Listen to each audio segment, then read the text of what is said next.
وقفا والصلاة والسلام على نبي المصطفى وعلى آله وصحبه أجمعين أما بعد. ബഹുമാനം നിറഞ്ഞ ഉസ്താദുമാരെ, പ്രിയം നിറഞ്ഞ വിദ്യാർത്ഥി സുഹൃത്തുക്കളെ, മനുഷ്യൻ ഭൗതിക വിജ്ഞാനത്തിൻ്റെയും സാങ്കേതിക വിദ്യയുടെയും കൊടിമുടിയിൽ എത്തി നിൽക്കുന്ന ആധുനിക യുഗത്തിലാണ് നാം ജീവിച്ചു കൊണ്ടിരിക്കുന്നത്. വ്യക്തിഗത സ്വാതന്ത്ര്യത്തെയും അവകാശങ്ങളെയും കുറിച്ച് ലോകം ഇന്ന് ഏറെ സംസാരിക്കുന്നു. സാർവത്രിക മനുഷ്യാവകാശ പ്രഖ്യാപനം പോലുള്ള ഉടമ്പടികളാൽ മാനവിക ലോകം ഇന്ന് മുഖരിതമാണ്. എന്നാൽ ഈ അവകാശ സംരക്ഷണത്തിന്റെ മുദ്രാവാക്യങ്ങൾ ഒരു വിഭാഗം ജനതയ്ക്ക് മാത്രമേ ബാധകമാവുകയും പലപ്പോഴും വംശീയതയുടെയും വർഗീയതയുടെയും സാമ്പത്തിക അതിർവരമ്പുകളുടെയും പേരിൽ നീതി നിഷേധിക്കപ്പെടുകയും ചെയ്യുന്ന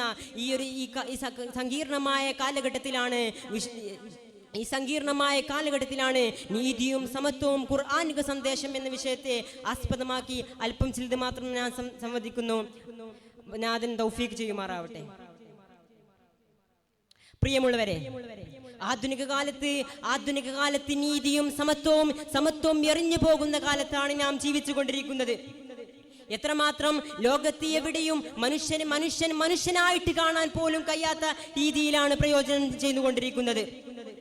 മനുഷ്യൻ ഭൗതിക വിജ്ഞാനത്തിലും സാങ്കേതിക വിദ്യയിലുമെല്ലാം ഉയർന്നു കൊണ്ടിരിക്കുകയാണ്.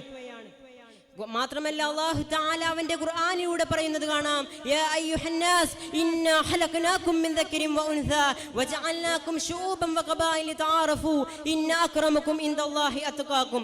വംശലിംഗ ദേശഭാഷ വൈചാത്യങ്ങൾക്കപ്പുറത്ത് സകല മനുഷ്യരോടും ആദരവും മാന്യതയും പുലർത്താനാണ് വിശുദ്ധ ഖുർആൻ നമ്മോട് ആഹ്വാനം ചെയ്തത്. മാത്രമല്ല, കട്ടത് മുഹമ്മദിന്റെ മകൾ ഫാത്തിമയാണെങ്കിൽ പോലും അവളുടെ കൈ ഞാൻ വെട്ടിമാറ്റുമെന്ന് പ്രവാചകൻ സല്ലല്ലാഹു അലൈഹി വസല്ലം തങ്ങൾ പറഞ്ഞില്ലേ? അഥവാ അവിടെ ബന്ധങ്ങൾക്കോ പദവികൾക്കോ ഒരു സ്ഥാനവുമില്ല. അത് നീതിയായി തന്നെ നിൽക്കണം. പരിശുദ്ധ ഇസ്ലാം ഈ വർണ്ണവംശ വിവേചനങ്ങളെ പൂർണ്ണമായും തുടച്ചു മാറ്റി. അതുകൊണ്ടാണല്ലോ അല്ലാമ ഇഖ്ബാൽ പാടിയത്, ഏക് ഹി സഫ് മേ ബഡാ കെ മഹ്മൂദ് വ അയാദ് ന കോയി ബാത് ഹേ ന കോയി ബന്ദ് ഹേ.